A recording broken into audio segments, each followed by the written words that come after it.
Hello नमस्कार साथीहरु। आज म डिफरेन्ट भिडियो लिएर आएको छु। आज चाहिँ यो छोटो एउटा सानो अनबक्सिङ जस्तो हो। यो डिभाइस छ मसँग, सेल्फी स्टिक, जुन चाहिँ यहाँहरुले टिकटक बनाउनुहुन्छ, कन्टेन्ट क्रिएटरहरु, युट्युबरहरु हुनुहुन्छ भने उहाँहरुलाई धेरै युजफुल हुन सक्छ यो, हैन? मल्टिपर्पस छ। यो चाहिँ मैले पहिला पनि युज गरेको थिएँ। त्यही भएर यसको बारेमा थोरै यहाँहरुलाई पनि जानकारी बताउन मन लाग्यो।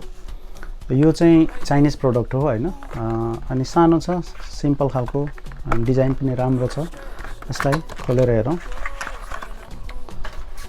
यो डिजाइन अलिकति अट्र्याक्टिभ खालको छ। मलाई चाहिँ एकदमै मन पर्यो यो डिजाइन, हैन? यहाँहरुलाई यसको युज कसरी कनेक्सन गर्ने अनि आफ्नो मोबाइलमा कसरी यसलाई ब्लगहरु, कन्टेन्ट क्रिएसनमा कसरी युज गर्ने भन्ने छ। यो चाहिँ मोबाइल होल्डर छ है सुरुमा। मोबाइल होल्डर यसरी दुईटा छ। यो एउटा हरिजन्टल, भर्टिकल भिडियो गर्दा यो भयो, हरिजन्टल भिडियो गर्दा यो गर्न सकियो। जता पनि यो 360 घुम्ने रहेछ। अनि यो पार्ट चाहिँ माथि राख्नु होला गर्दाखेरि मोबाइलले जुनलाई पुश गरेर पसाउनु पर्ने हुन्छ हामीले। जस्तो कि मैले भर्टिकल भिडियो गर्दाखेरि यसरी सेट गरेँ मोबाइल, हैन? अनि यसरी अब हरिजन्टल भिडियो गर्नको लागि मैले यसरी राख्छु यहाँलाई, ताकि यो युज गर्दा इन्सर्ट गर्दाखेरि इजी होस्। यो अलिकति गाह्रो लाग्न सक्छ सुरुमा। अनि दोस्रो कुरो भनेको यसको एक्सटेन्सन छ। एक्सटेन्सन ठिक्कको छ, यो धेरै लामो छैन। अनि यहाँहरुले सेल्फी, फोटोहरु, हैन, ब्लगहरु गर्दाखेरि जति चाहिन्छ त्यो अनुसारको आफ्नो लेन्थ मिलाएर गर्न सकियो। अर्को कुरो यसको चाहिँ यो ट्राइपोड हेरौँ।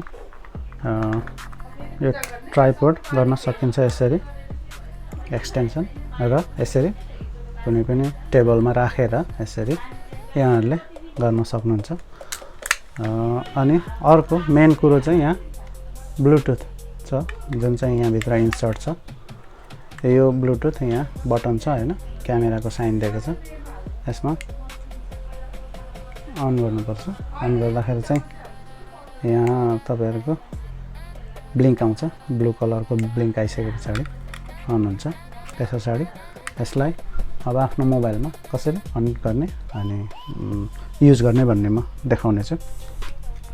जस्तो मैले ब्लुटुथ अन गरेँ,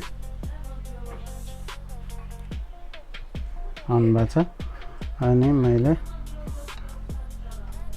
आफ्नो मोबाइलमा गएर यो अलरेडी कनेक्टेड गरेको छु मैले, तर तपाईहरुलाई देखाउनु पर्दाखेरि यसरी ब्लुटुथको नाम आउँछ, हैन? स्योङतु भन्ने छ। त्यो नाममा मैले कनेक्ट गर्नुपर्ने हुन्छ। यो प्रपरली अन भएको छैन होला। त्यसपछि यो कनेक्टेड मैले क्लिक नगरिकन अहिले यो कनेक्ट भनेर आयो। यसपछि म क्यामेरा ट्राई गर्छु, हैन? क्यामेरा खोल्छु।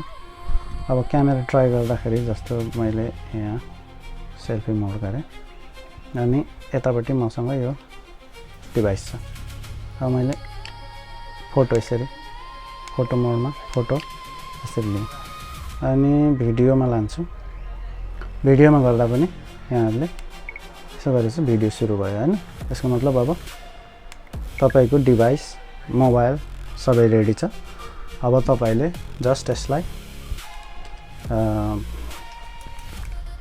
यसमा इन्सर्ट गर्ने, त्यसपछि आफ्नो भिडियोहरु यसरी लिने, हैन? जस्तो मैले भिडियो सुरु गरेँ भने भिडियो सुरु भयो।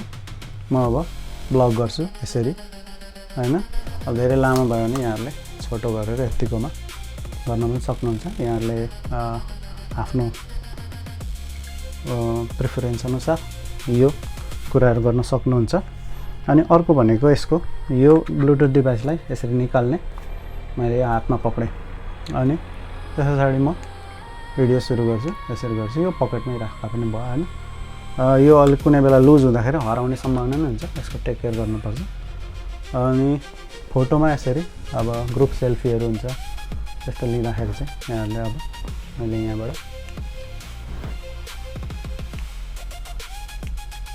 यसरी यो गर्न सकियो। अब यसको ओभरअल युज त लगभग यस्तै हो। अनि यहाँहरूले अब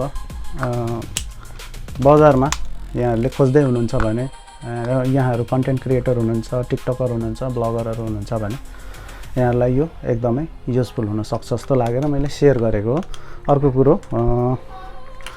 यसमा चाहिँ अब यहाँहरूले जस्तो यसो गरौँ अनि हामीले मोबाइल फिक्स गऱ्यौँ हैन, त्यस पछाडि तपाईँहरूले अब कुनै टेबलमा राखेर उ गर्नुहुन्छ भिडियोहरू हेडसटहरू टकिङ यस्तो खालको हेडसटहरू गर्नुहुन्छ भने अब मैले यो कनेक्ट गरेको छु हैन, अनि यो हातमा राखेर टाढो छ मोबाइल, अनि यस पछाडि मैले यसो गरेर सुरु गरेर यो भिडियोहरू तपाईँहरूले प्रिपेयर गर्न सक्नुहुन्छ आफ्नो। र यसको फाइदा भनेको चाहिँ तपाईँहरू यसरी गरेर ट्याग अन गर्नुहुन्छ, बोल्नुहुन्छ, त्यसपछि ट्याग अफ गर्नुहुन्छ, त्यो भिडियो सकियो। यसको मतलब यसमा एडिटिङ गर्दाखेरि तपाईँहरूले धेरै कटिङ गर्नु परेन हैन, दुःख पाउनुहुन्न। त्यो हिसाबले यो कुराहरू एकदम युजफुल छ, ट्राभलर्सहरूको लागि पनि युजफुल छ। यहाँहरूले यो 10-15 युरोमा खोज्नुभयो भने पाउन सक्नुहुन्छ होला मार्केटमा। यसरी यहाँहरूलाई यो सेल्फी स्टिकको बारेमा आज मैले एउटा सानो अनबक्सिङ जस्तो र युजको बारेमा ट्युटोरियल बताएँ। मलाई चाहिँ यो प्रडक्ट मनपर्छ, यहाँहरूलाई कस्तो लाग्छ? यो कुनै पेड प्रमोसन होइन, यहाँहरूलाई केही हेल्प होस् भनेर मैले बनाएको भिडियो हो। यहाँहरूलाई कस्तो लाग्यो कमेन्ट गर्नु होला है, र मन पर्यो भने सेयर गर्नु होला अरूलाई पनि। हस् त।